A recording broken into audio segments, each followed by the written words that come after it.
Bismillahirrahmanirrahim. Assalamualaikum warahmatullahi wabarakatuh. Perkenalkan, kami dari kelompok 13 akan mempresentasikan hasil diskusi dari kelompok kami yang berjudul Analisis Pengelolaan Kelas di SD atau MI. Di sini, kelompok 13 terdiri dari yang pertama yakni Nur Latiful Arif dengan NIM 191400017, terus Endra Laila Novirasari dengan NIM 191400040, dan Helmi Hidayat dengan NIM 191400127. Yang pertama, terkait pengertian pengelolaan kelas akan dijelaskan oleh rekan saya, Nur Latiful Arif. Monggo. Baik, di sini saya akan menjelaskan tentang pengertian pengelolaan kelas. Pengelolaan kelas sendiri bisa dikatakan yaitu manajemen yang memiliki arti kepemimpinan, keterlaksanaan, penugasan, dan kepengurusan yang ada di dalamnya. Ada acara penanganan atau tindakan mengelola. Sedangkan kelas sendiri berhubungan dengan kepentingan yang dilakukan pada waktu tertentu. Menurut para ahli, pengelolaan kelas memiliki beberapa arti, diantaranya ialah menurut Made Pidarta yang dikutip oleh Syaiful Bahri Jamaroh, yang mengatakan pengelolaan kelas adalah proses seleksi dan penggunaan alat-alat yang tepat terhadap problem dan situasi kelas. Ini berarti guru bertugas menciptakan, memperbaiki, dan memelihara sistem atau organisasi kelas, sehingga anak didik dapat memanfaatkan kemampuannya, bakatnya, dan energinya pada tugas-tugas individual. Dari pengertian di atas bisa diambil kesimpulan bahwa pengelolaan kelas adalah bentuk pengaturan peserta didik di kelas dan pengaturan ruang kelas guna untuk mengoptimalkan dan melancarkan kegiatan proses pembelajaran sehingga proses pembelajaran dapat berlangsung secara efektif. Jadi guru di sini berperan sebagai pemimpin untuk mengatur ruang kelas yang digunakan sebagai pembelajaran sehingga proses dalam pembelajaran tersebut bisa berjalan dengan lancar dan efektif. Next, Kak.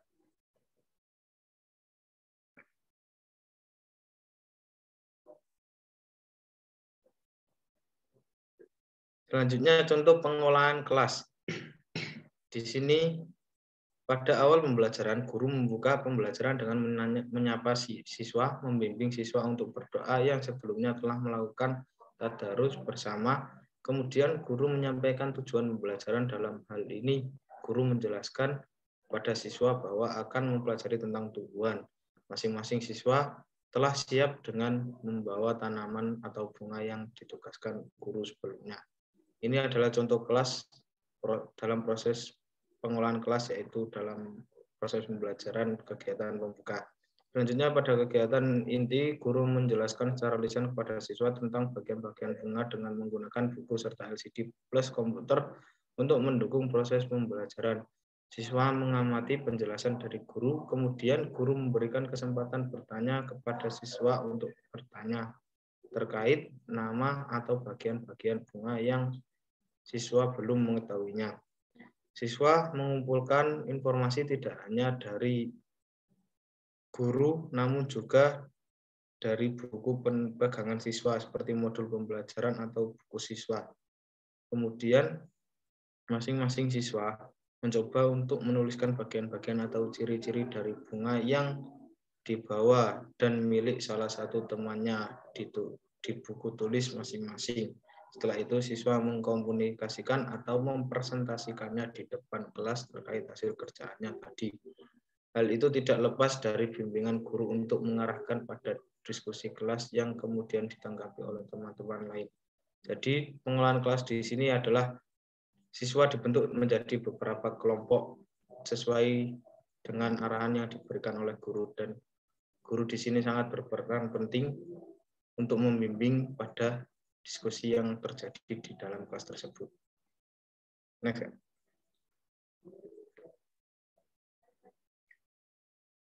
Pada akhir pembelajaran, guru memberikan penilaian dan menyimpulkan hari proses belajar mengajar bahwa setiap bunga mempunyai karakteristik atau bagian-bagian yang berbeda antara bunga yang satu dengan yang lainnya, belum tentu sama.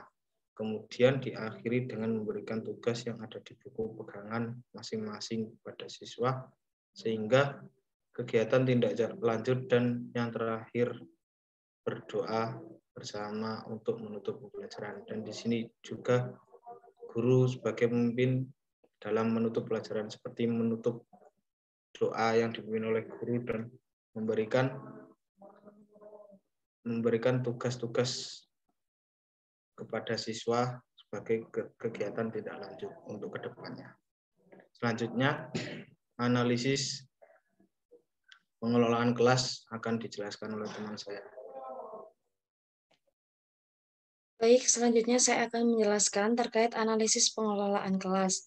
Melihat dari contoh yang kami dapat menganalisis pengelolaan kelas dibagi menjadi beberapa tahapan atau kegiatan.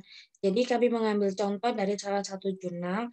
Yang pertama itu pada kegiatan pembukaan, guru melakukan pembelajaran dengan menggunakan pendekatan saintifik kepada siswa. Kemudian yang kedua, guru memulai pembelajaran dengan menyapa seluruh siswa dan membimbing siswa untuk berdoa secara bersama-sama. Jadi guru itu eh, menginstruksikan kepada salah satu siswa untuk memimpin berdoa sebagai tanda bahwa pembelajaran akan dimulai. Kemudian yang ketiga, setelah berdoa, guru menjelaskan tentang tujuan pembelajaran pada pembelajaran tersebut, yakni bahwa siswa akan mempelajari tentang tumbuhan. Jadi, pada sebelum pembelajaran inti, pada kegiatan pembuka, guru tentunya memberikan tujuan pembelajaran apa yang akan dicapai dalam pembelajaran pada hari itu. Karena itu sifatnya juga sangat penting sebagai tolak ukur bagi pendidik maupun peserta didik. Kemudian yang keempat, siswa sudah menyiapkan tanaman atau bunga yang sudah ditugaskan guru pada pertemuan sebelumnya. Jadi pada tahapan ini siswa sudah menyiapkan tanaman yang minggu lalu sudah diberitahukan oleh gurunya untuk menyiapkan tumbuhan di minggu pekan. Dan siswa langsung menyiapkan itu di atas meja tanpa diinstruksikan oleh seorang guru. Kemudian masuk ke tahapan inti, guru menjelaskan kepada siswa secara lisan tentang bagian-bagian bunga dengan menggunakan buku serta LCD atau komputer guna untuk mendukung proses pembelajaran. Jadi pada tahapan kelas atas ini, guru biasanya menggunakan LCD sebagai media pembelajaran. Jadi dengan begitu, siswa akan dengan mudah untuk menerima pembelajaran yang diberikan oleh guru. Kemudian yang kedua, siswa mulai mengamati dan menyimak penjelasan yang disampaikan oleh guru dengan baik. Jadi di sini tolak ukur yang digunakan guru itu siswa dapat mengamati serta menyimak penjelasan guru dan tentunya dapat memahami. Kemudian guru memberikan kesempatan kepada siswa bertanya terkait dengan nama atau bagan-bagan bunga yang belum dipahami. Jadi sambil memberikan materi yang ada di PPT, guru tersebut juga memberikan pertanyaan supaya ada interaksi antara pendidik ataupun peserta didik. Jadinya kegiatan yang dilakukan atau diskusi yang dilakukan di dalam kelas tersebut tidak monoton. Jadi diskusi itu dapat berjalan dengan menyenangkan. Kemudian yang keempat, siswa juga mengumpulkan informasi tentang tumbuhan tidak hanya melalui penjelasan guru akan tetapi juga melalui buku pegangan siswa. Jadi pada tahapan ini siswa itu tidak dituntut untuk hanya mendengarkan guru, tapi siswa itu dituntut untuk memahami secara individu. Jadi siswa tersebut harus mencari sumber-sumber lain untuk menopang pemahaman yang diberikan oleh guru. Kemudian siswa menuliskan bagian dan ciri bunga yang sudah disiapkan siswa dan milik salah satu temannya di buku tulis masing-masing. Jadi siswa tersebut menuliskan bagian-bagian bunga apa, ciri-cirinya, dan sebagainya itu di buku tulis. Kemudian siswa mengkomunikasikan di depan kelas terkait dengan hasil kerjaannya. Jadi setelah mengerjakan seluruh alur yang diberikan oleh guru, siswa tersebut maju untuk mempresentasikan atau mengkomunikasikan hasil belajarnya di depan teman-temannya. Kemudian pada kegiatan inti yang terakhir ini, guru juga mengarahkan jalannya diskusi kelas yang dilakukan oleh siswa. Jadi di sini guru tidak hanya melihat siswa atau hanya mendengarkan saja. Namun di setelah siswa mempresentasikan, guru tentunya harus memberikan feedback yang baik. Namun pemberian feedback ini alangkah baiknya guru itu memberi aplaus atau memberi semangat dulu atau menghargai hasil dari siswa tersebut. Kemudian dari guru, setelah guru memberikan apresiasi terhadap siswa, baru guru bisa untuk mengkritik. Jadi kalau sebagai seorang guru itu jangan langsung mengkritik, tapi kita memberi apresiasi dulu, kemudian kita melakukan kritikan terhadap hasil pekerjaan peserta didik.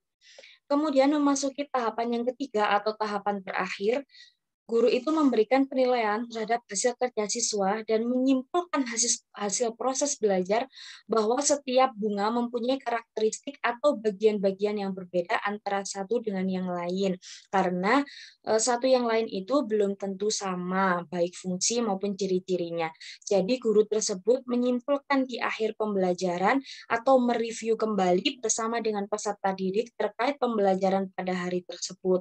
Kemudian, sebelum menutup pembelajaran, guru memberikan tugas yang ada pada buku penilaian siswa sebagai asesmen pada akhir pembelajaran. Jadi biasanya itu guru akan memberikan pembelajaran karena untuk pegangan siswa di rumah agar siswa itu belajar seperti itu. Yang terakhir, guru berdoa bersama siswa sebagai penutup dalam pembelajaran. Dan biasanya guru melakukan penutup dengan melakukan ice breaking atau sebagainya agar siswa tidak merasa bosan dengan pembelajaran. Dan biasanya guru juga memberikan motivasi-motivasi agar siswa itu terus untuk berlatih dalam belajar dan semangat dalam sekolah seperti itu. Dan terakhir ya kami berdoa bersama-sama. Kemudian untuk yang keempat, contoh analisis di sekolah dasar akan dijelaskan oleh rekan saya. Baik, terima kasih. Di sini saya akan menjelaskan contoh analisis di sekolah dasar. Jadi, contoh gambaran efektivitas pengolahan kelas di dalam meningkatkan kualitas pembelajaran PAI di SD Negeri Koding Ngareng, Kecamatan Ujung Tanah, Kota Makassar. Jadi yang pertama yaitu pengolahan kelas yang baik harusnya terdapat inovasi baru, baik dalam pemanfaatan teknologi yang diimbangi dengan kecerdasan pendidik dan juga peserta didik, sehingga kedepannya kita mampu bersaing dengan sekolah lain yang ada di seluruh Indonesia, khususnya di wilayah Makassar. Jadi supaya sekolah tersebut menjadi maju ataupun berkembang dengan baik, harus adanya inovasi baru ataupun teknologi yang baru. Dan juga di dalam pemanfaatan teknologi yang diimbangi dengan kecerdasan dari seorang guru maupun peserta didik. Nah, kemudian selanjutnya pembelajaran harus ditunjang dengan segala fasilitas, sarana dan prasarana yang ada untuk mencapai target, akan tetapi belum sempurna karena masih ada kekurangan alat-alat pembelajaran atau sarana yang digunakan dalam proses pembelajaran. Jadi pembelajaran tersebut harus ditunjang dengan segala fasilitas, sarana maupun prasarana. Karena dengan adanya pembelajaran tersebut ataupun fasilitas yang memadai, maka pembelajaran tersebut akan berjalan dengan baik dan juga mudah untuk didapatkan. Nah, selanjutnya meningkatkan efektivitas pembelajaran pada pendidikan agama Islam dibutuhkan kinerja yang baik dari guru bersangkutan dan desain sistem yang ada dikarenakan peningkatan kualitas pembelajaran adalah suatu proses yang sistematis dan terus-menerus meningkatkan kualitas proses belajar mengajar dan faktor-faktor yang berkaitan dengan itu dengan tujuan agar menjadi target dapat dicapai dengan lebih efektif dan efisien. Nah, pelaksanaan pembelajaran pendidikan agama Islam dengan menggunakan pendekatan pengolahan kelas, di bagian ini akan dibahas aktivitas siswa dalam kegiatan pembelajaran yang mencakup antusias siswa dalam mengikuti proses pembelajaran, bagaimana interaksi antara siswa dengan siswa dan antara peneliti dan siswa dari siklus 1 ke siklus 2. Jadi penelitian ini menggunakan yaitu metode siklus 1 dan juga siklus 2.